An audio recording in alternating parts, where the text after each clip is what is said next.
Good morning everyone. तो स्वागत है आप सभी का क्लास 9 के इस वीडियो में। मैं नितिन राजपूत स्वागत करता आप सभी का। आज के टॉपिक का नाम है subsistence crisis. Know what do you mean by subsistence crisis? Subsistence crisis होता क्या है? जब इंसान को 2 वक्त का खाना न मिले और उसकी डेली नीड्स कंप्लीट ना हो, इसी को कहते हैं a person not able to complete his 2 times meal. It is called as subsistence level. Now what happened in France? France में क्या हुआ था जब 1715 से लेके 1789 के पीरियड में लगभग जब पॉपुलेशन 23 मिलियन से लेके 28 मिलियन तक बढ़ चुकी थी, मतलब लगभग 5 मिलियन पॉपुलेशन बढ़ गया। 1789 तक आते आते फ्रांस के अंदर जैसे पॉपुलेशन इंक्रीज हुआ, उस पैमाने में जब पॉपुलेशन बढ़ी, लोक संख्या बढ़ी देश की, तो देश में खाने के लिए अनाज नहीं था। हम फ्रांस की बात करते हैं, जब लुइस 16 राजा था 1715 से लेकर 1789 के पीरियड में 23 मिलियन से लेकर 28 मिलियन तक पॉपुलेशन बढ़ चुकी थी। 5 मिलियन पॉपुलेशन बढ़ गई, लेकिन जैसे ही पॉपुलेशन बढ़ी, उस पॉपुलेशन के हिसाब से देश के अंदर फूड ग्रेन की डिमांड बढ़ने लगी। This lead to the rapid increase in the demand of food grain. अनाज की डिमांड बढ़ने लगी, लोक संख्या बढ़ गई, देश में लोग बढ़ गए, खाने वाले दिमाग सर बढ़ गए, लेकिन अनाज नहीं बढ़ा। Production of grain could not keep space with the demand. लोग बढ़े, पॉपुलेशन बढ़ा, लेकिन लोगों को खाने के लिए अनाज नहीं था। So the space of bread which was a staple diet of majority rose up.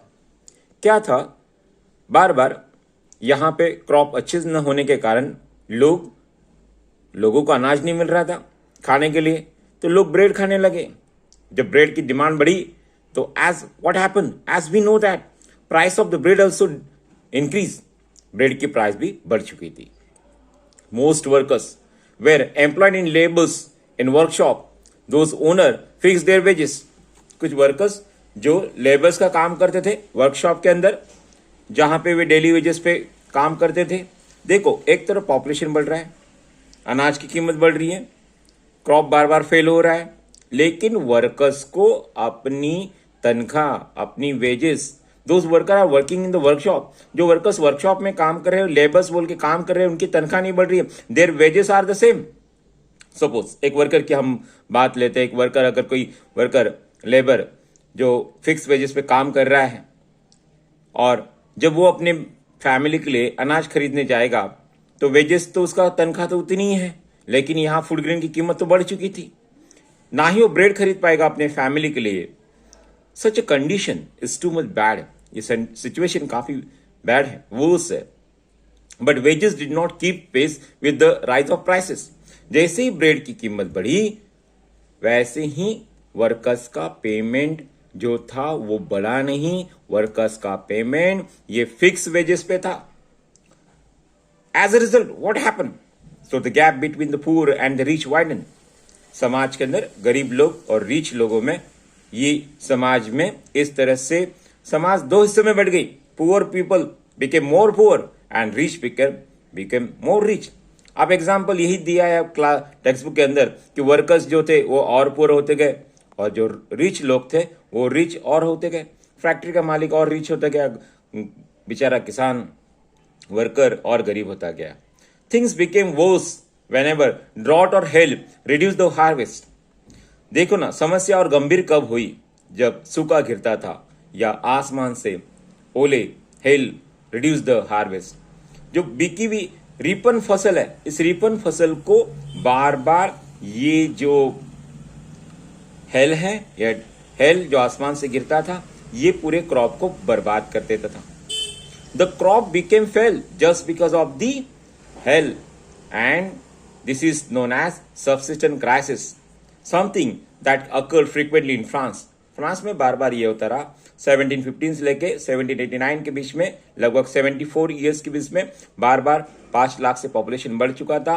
यहाँ डिमांड फूड ग्रेन की बढ़ रही थी, अनाज की कीमत जैसे बढ़ रही थी वैसी अनाज की कीमत एक तरफ बढ़ रही थी, और जैसे ही पॉपुलेशन बढ़ा तो ग्रेन की अनाज की डिमांड भी बढ़ी। लेकिन जैसे ही लोग अनाज की बढ़ती हुई कीमत को लोग खरीद नहीं पाए तो लोग ब्रेड खाने लगे और ब्रेड की कीमत बढ़ती गई। जो वर्कर्स यहाँ वर्कशॉप में काम कर रहे थे उनकी तनख्वाह बढ़ी नहीं, लेकिन जो वर्कर्स काम कर रहे थे उस ब्रेड की प्राइस तो बढ़ चुकी थी। सो समाज में दो हिस्सों में बढ़ गया, गरीब और गरीब हो गया, रिच और रिच हो गया। मतलब industries became more rich and the workers became too much poor.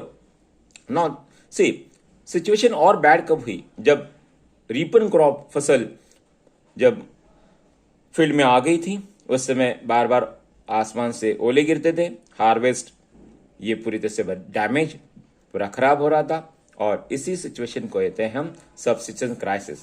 Now we will read the definition of subsistence crisis. Subsistence crisis की डेफिनेशन अगर आप पढ़े तो an extreme situation where the basic means of livelihood are in danger.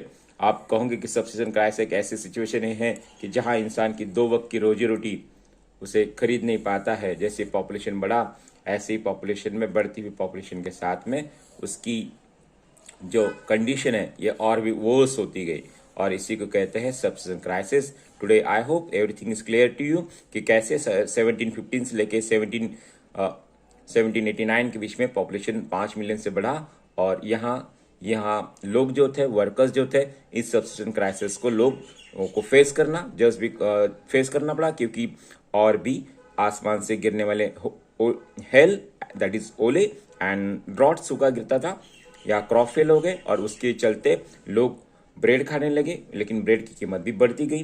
Population बढ़ा, bread की कीमत बढ़ी, अनाज स्टॉक लिमिटेड था, इसके वजह से लोगों को 2 वक्त का खाना नहीं मिल रहा था। Thank you everyone, I hope everything is clear to you.